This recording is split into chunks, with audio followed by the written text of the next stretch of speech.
What was the role that you feel like suddenly changed your career? Well, I mean, I started in TV. I haven't done TV for a long time. I did a lot of TV. I didn't know that. Yes, I did a lot of TV in England when I was young. The whole thing of becoming an actor for me was theatre. It wasn't anything else. Right.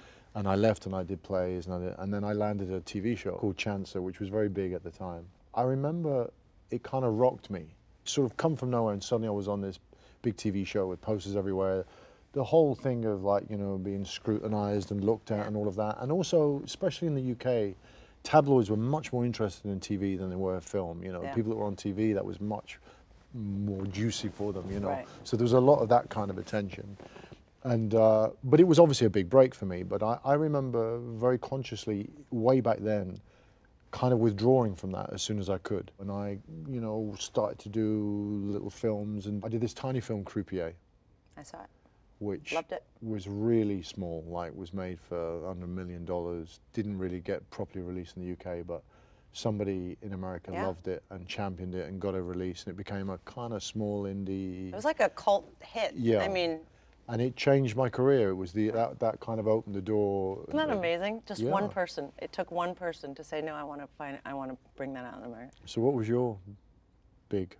I was just visiting my boyfriend at the time in LA. And I got a wee little part in a pilot called ER, where my character died.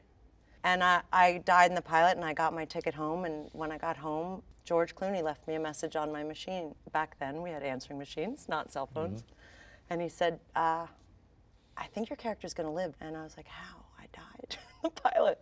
Somehow they made me live. Wow, so they liked what you did and said and changed it. And yeah, Steven Spielberg apparently and Michael Crichton, they were watching the pilot, and they said, and the way the director shot my death, they did it all through George Clooney's eyes, who had been my boyfriend. So suddenly my character got elevated to people caring about her, because I only had, in a 2-hour pilot, I had 7 minutes of screen time. Yeah, but you must have been good in it if they switched the ending. I don't know, but he was. He looked sad. So I moved out to LA, and that was a bizarre experience too, because I had no idea.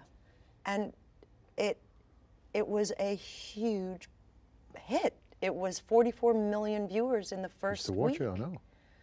And within a month, we were on the cover of Newsweek. I mean, it was bizarre. And so I was 26, you know, and I was like, well, it just blew up.